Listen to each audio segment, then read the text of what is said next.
Welcome back to Clinically Correlate with Azfar and Vedant. Ever since COVID ended, now we adopted the virtual format. We're a little late on that. I think this will facilitate getting the episodes out sooner to you guys, all right? So today's topic, Vedant, we randomly selected how to study for nuclear medicine. Now, specifically, we'll talk about general nuclear medicine because at Penn, we separate nukes into general nuclear medicine, which the first years do, and then PET rotations, which second, third, and more advanced residents do. All right. So in this episode, we'll just talk about general nuclear medicine. So Vedant, let's first talk about how the rotation felt. What were some surprises when you started the rotation? What type of studies you read? And then we can talk about how each of us prepared for the rotation at home outside of work. All right. Yeah. So let's do it. So I guess, from the start, what you were saying, what my expectations were prior to starting the rotation, I think nukes is one of those tougher rotations compared to, say, body or chest, because you don't really see it that much in like a traditional medical school curriculum or even intern year. It's a lot of, I would say, specialized, diagnostic algorithm pathways that will utilize it. So especially, right now with bone scans being the number one kind of general nuclear medicine study, it's definitely folks that are doing, breast cancer or prostate cancer or really just oncological workup, they'll be doing it the most. But otherwise it was I hadn't really seen a lot of nuclear medicine and definitely did not understand what exactly am I reading. And so, I think the general workflow is, because you're waiting on these nuclear tracers and some of these studies take a while for that uptake and then you imaging at the right time, the mornings are typically slow from a, nuclear medicine standpoint.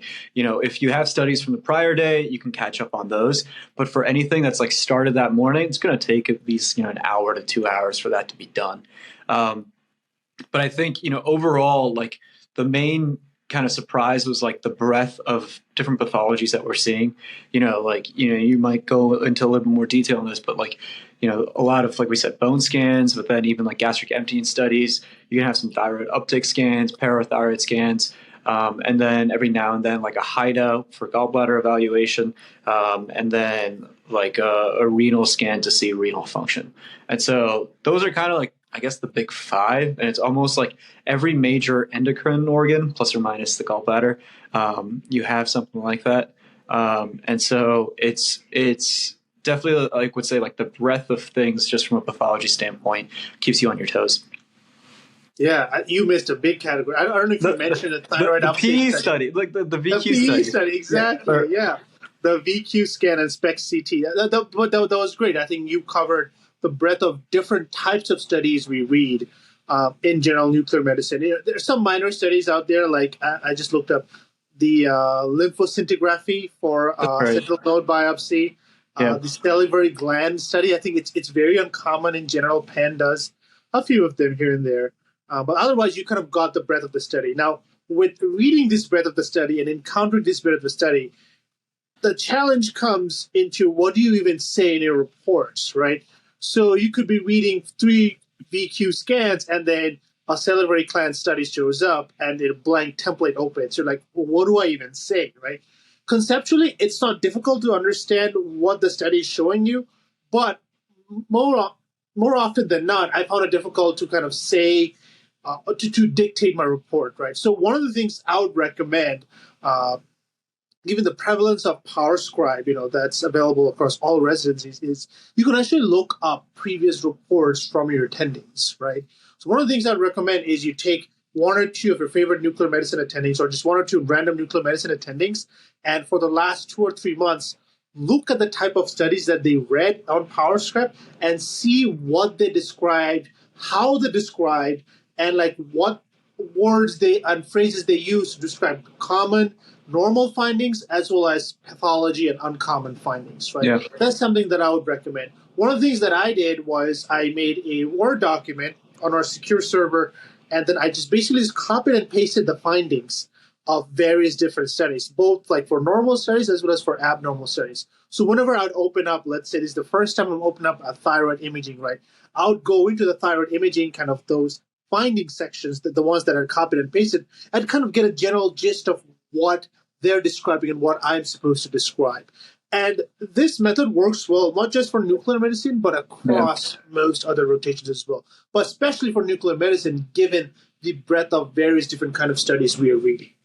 Yeah, and I think, that's a great point, right? One, you can definitely use it for other studies. Probably the difficulty is that it's almost like a needle in a haystack of like, is the pathology you're seeing that day for other kinds of studies the exact same that the attending saw, and then trying to like correlate that versus in nuclear medicine, what is nice about it, strength of, and some may say weakness too, is it's, especially general nuclear medicine, it's very limited data that we can extract from it, which is good in the sense that it's limited kind of interpretation that we're giving. It's oftentimes a binary: is it there or is it not there? Right. And so like you're saying with that option of just going back and finding prior studies, like reasonably most of the time it's the same indication in those circumstances, and then you can just find like the exact wording that you would want to copy for your patient that you're doing the study for. What were the most common type of studies you read? Yeah, I mean, I think it was all the stuff that we talked about, right? Like the number one is obviously going to be bone scans. They're very, very common, and still part of just that normal oncological workup. Really kind of it's going away in some ways, with these new radio tracers coming out that are a lot more specific to different, I guess, different cancers, and there's so much variation there. But traditionally, that was always like, is there metastatic disease in the bone? That was the number one question. And these bone scans did a good job of evaluating that. And so, I think like with nuclear medicine or just anything, right? Like I kind of think there's like three main buckets of things you have to learn. One is the pathology itself. Like, what are you trying to solve for? Kind of like what we just talked about.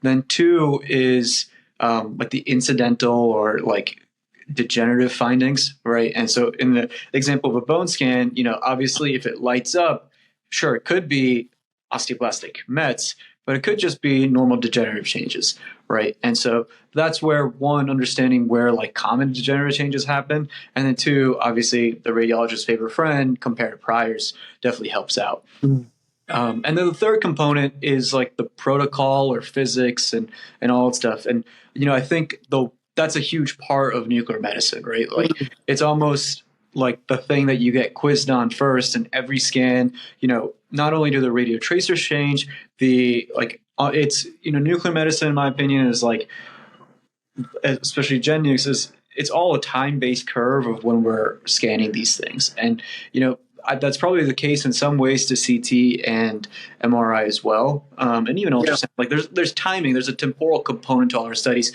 but it's very, very critical for nuclear medicine. And so definitely understanding like the type of radio tracer, the half-life, the peak, I guess KeV, right? The photo peaks, And then ultimately, what are the areas that like it is physiologically going to light up and not, and understanding that, like when you can put all those three together, like I think that's like a good goal by the end of that month, that first month that you're going for.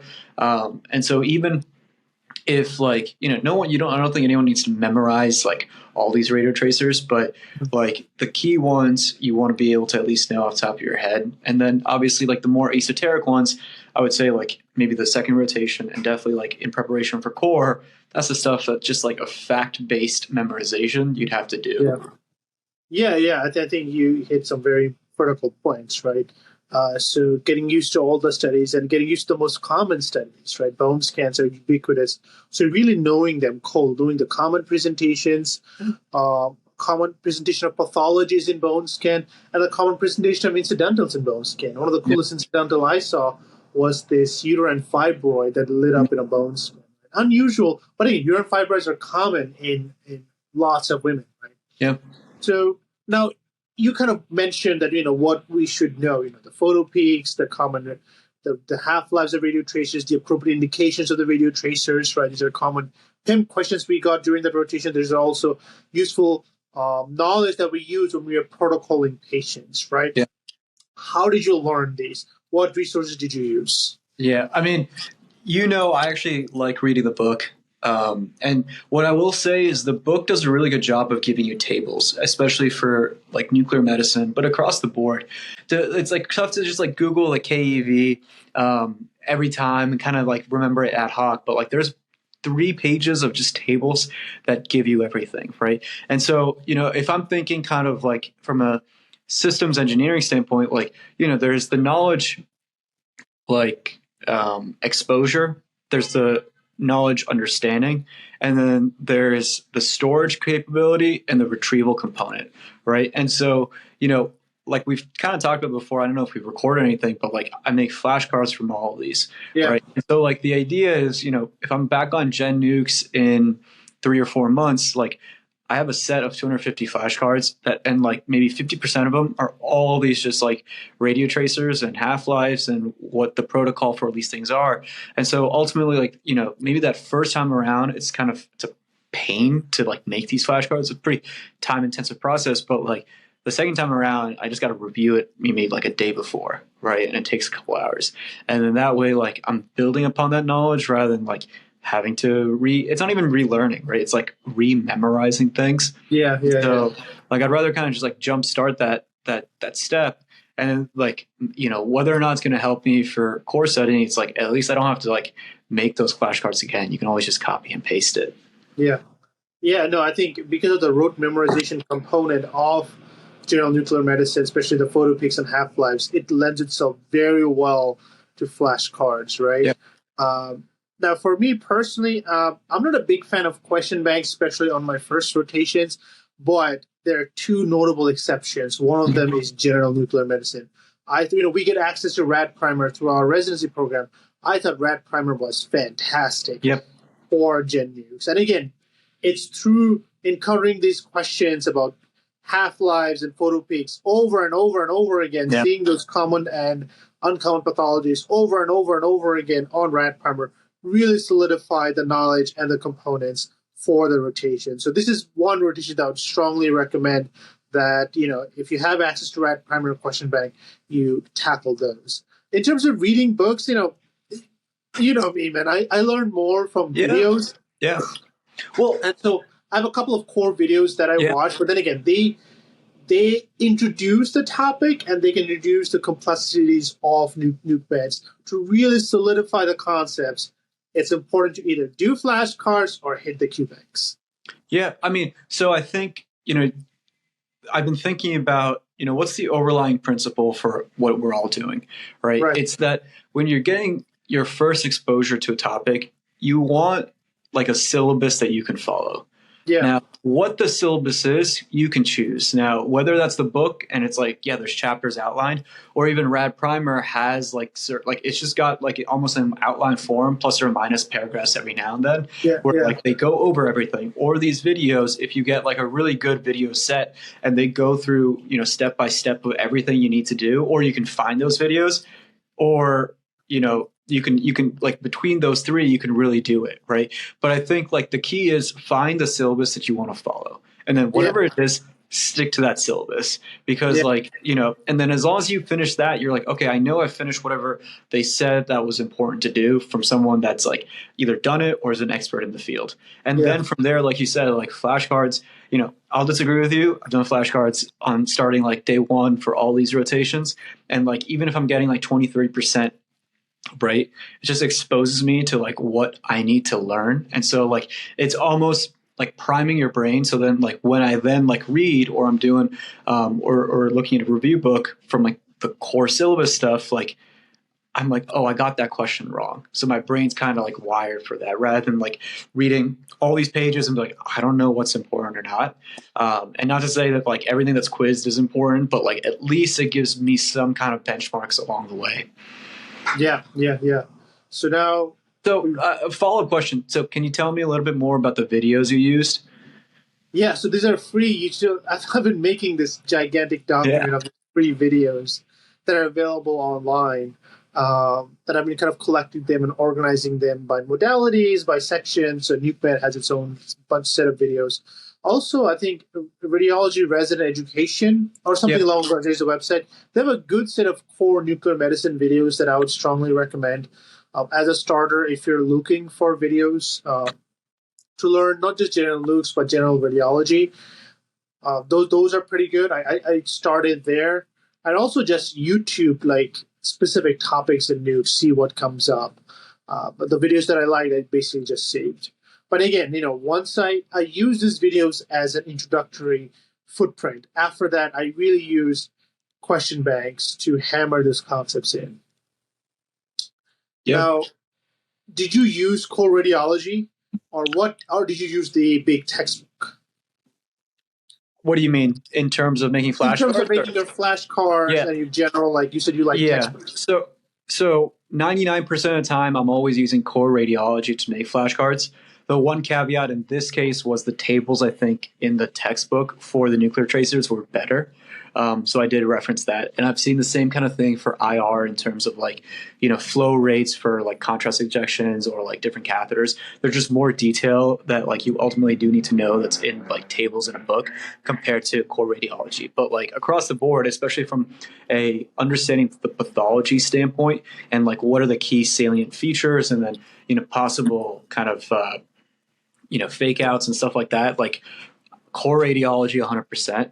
And again, I'm not going for like, am I an expert in this? But like, I reasonably think that like, at least at the end of that rotation, I'm like, all right, I know I've gone through what someone has said is the most important things, right? And like, I think that should be the objective of your first rotation. What is the most important things? And then how do you prepare for seeing these things in call? If you have to leave the audience with 2 or 3 pieces of advice, what would you tell them? If you want to just encompass everything, I think you could probably have a page of notes for every single study that just says, indications, what pathology you're looking for, what's the protocol of the study, and then what's the nuclear tracer like characteristics and the protocoling standpoint.